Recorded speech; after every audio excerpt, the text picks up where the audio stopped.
వీళ్ళందరి పరిశీలించిన తర్వాత సెంట్రల్ వాటర్ కమిషన్ కేంద్ర ప్రభుత్వం మనకు టీఏసీ ఇచ్చింది. టీఏసీ అంటే ఇట్ ఇస్ నాట్ ఓన్లీ కేంద్ర జలవనరుల శాఖ. టీఏసీలో ఆర్థిక శాఖ ఉంటుంది, కేంద్ర వ్యవసాయ శాఖ ఉంటుంది, కేంద్ర ఎన్విరాన్మెంట్ అండ్ ఫారెస్ట్ శాఖ ఉంటుంది. అంటే కేంద్ర ప్రభుత్వానికి సంబంధించిన అతి కీలకమైన అన్ని విభాగాలు కూర్చొని అనుమతులు ఇవ్వడం జరుగుతుంది. అంటే కేంద్ర ప్రభుత్వం అనుమతి ఇచ్చింది. అది టీఏసీ అనే ఒక ప్రాజెక్టుకి వచ్చిందంటే దేశంలోని అత్యంత ముఖ్యమైనటువంటి శాఖలు, ఆ శాఖాధిపతులు అందరూ కూర్చొని టీఏసీ ఇస్తారు. ఒకసారి కేంద్ర ప్రభుత్వం అనుమతులు ఇచ్చిన తర్వాత నువ్వెవరు దాన్ని ప్రశ్నించడానికి, దాన్ని రద్దు చేయమని చెప్పే నీకు అధికారం ఉందా? Already you have given your comments. After examining your comments, only Government of India has given all the clearances for these projects.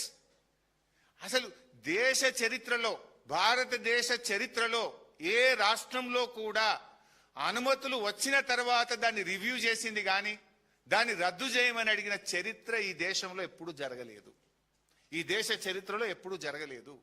First time in India ఇగో తెలంగాణకు ఇచ్చిన 7 ప్రాజెక్టుల అనుమతులు రద్దు చేయాలి, రివ్యూ చేయాలి అని ఆంధ్రప్రదేశ్ ప్రతిపాదిస్తుంది, జిఆర్ఎంబి ఎజెండాలో తెస్తుంది. అంటే కుక్క తోకనాడిస్తుందా, తోక కుక్కనాడిస్తుందా? కేంద్ర ప్రభుత్వం పెద్దదా, జిఆర్ఎంబి పెద్దదా? How GRMB will put it in to the agenda? How dare they have? ఎందుకంటున్నా అంటే ఇవాళ ఒకవేళ ఆంధ్రప్రదేశ్ ప్రతిపాదించిందే కుట్రతోననుకో, జిఆర్ఎంబి ఏం చెప్పాలండి? ఇవి ఆల్రెడీ మేము మా కామెంట్స్ ఇచ్చినాము, మీరు అబ్జెక్షన్స్ చెప్పిండ్రు, వీటన్నిటిని పరిశీలించిన తర్వాతనే కేంద్ర ప్రభుత్వం ఈ ప్రాజెక్టులకు అనుమతి ఇచ్చేసింది, no more discussion on this అని చెప్పాలి కదా. దాని ఎజెండాలు ఎట్లా పెడతారు? 1, పెట్టే ముందు తెలంగాణని సంప్రదించరా? 2, 3, జిఆర్ఎంబీలు ఉన్న తెలంగాణ ఇంజనీర్లు ఎందుకు మౌనంగా దీన్ని ఎజెండాలో పెట్టడానికి మీరు అంగీకరించిండ్రు? అంటే రేవంత్ రెడ్డి పరోక్షంగా దీన్ని ఒప్పుకున్నాడా? రేవంత్ రెడ్డి సహకారంతోనే ఇది ఎజెండాలోకి వచ్చిందా అనేటువంటి అనుమానం కలుగుతా ఉంది ఈరోజు. అసలు ఇవి పోతే ఏమైనా ఉంటుందా? సగం తెలంగాణ ఆగమైపోతుంది, హైదరాబాద్కు మంచినీళ్ళు దొరకవు, ఖమ్మం జిల్లా ఆగమైపోతుంది. మీకేమైనా సోయి ఉందా? మీరు పరిపాలన చేస్తున్నారా? ఏం చేస్తున్నారు? అసలు ఎంత ధైర్యం ఉంటే ఇది ఎజెండాలో వస్తుందండి?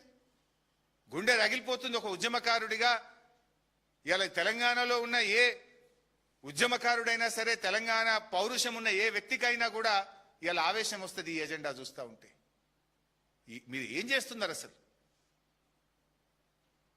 ఇలా బీజేపీ నాయకులు కూడా దీన్ని స్పందించాలి. ఇది ఏ రకంగా అంటే మీ కిషన్ రెడ్డి గారు, బండి సంజయ్ గారు, యూ హ్యావ్ ద రెస్పాన్సిబిలిటీ. ఎట్లా పెట్టదు జిఆర్ఎంబీ ఎజెండాలో? దాన్ని రివ్యూ చేయండి, జిఆర్ఎంబీని పిలవండి, ఇది ఏ రకంగా ఎజెండాలో వచ్చిందో అడగండి. అంటే ఆంధ్రప్రదేశ్ చెప్పంగానే జిఆర్ఎంబీ పెట్టేస్తుందా? తెలంగాణ ఈ దేశంలో ఒక రాష్ట్రం కాదా? రాజ్యాంగపరమైన హక్కులు తెలంగాణకు లేవా? ఇష్టం ఉన్నట్టుగా బుల్డోజ్ చేస్తామంటే ప్రపంచంలో, దేశంలో ఎక్కడ లేని విధంగా ఒక అన్ని అనుమతులు వచ్చిన ప్రాజెక్టును రివ్యూ చేసిన ప్రాజెక్ట్ ఈ దేశంలో ఎక్కడన్నా ఉందా? 7 ప్రాజెక్టుల అనుమతులే రివ్యూ చేస్తామనే పరిస్థితి వస్తే అసలు ఈ రాష్ట్రం పరిస్థితి ఏంది? ఈ రాష్ట్రం నుంచి కేంద్ర మంత్రులుగా, ఈ రాష్ట్రం నుంచి ఎంపీలుగా ఉన్న వ్యక్తులు ఏం చేస్తున్నట్టు? What is happening? ఇవాళ దీని మీద ఆలోచించాలి. ఒకవేళ బీజేపీ స్పందించకపోతే మేం పోరాటం చేయాల్సి వస్తుంది.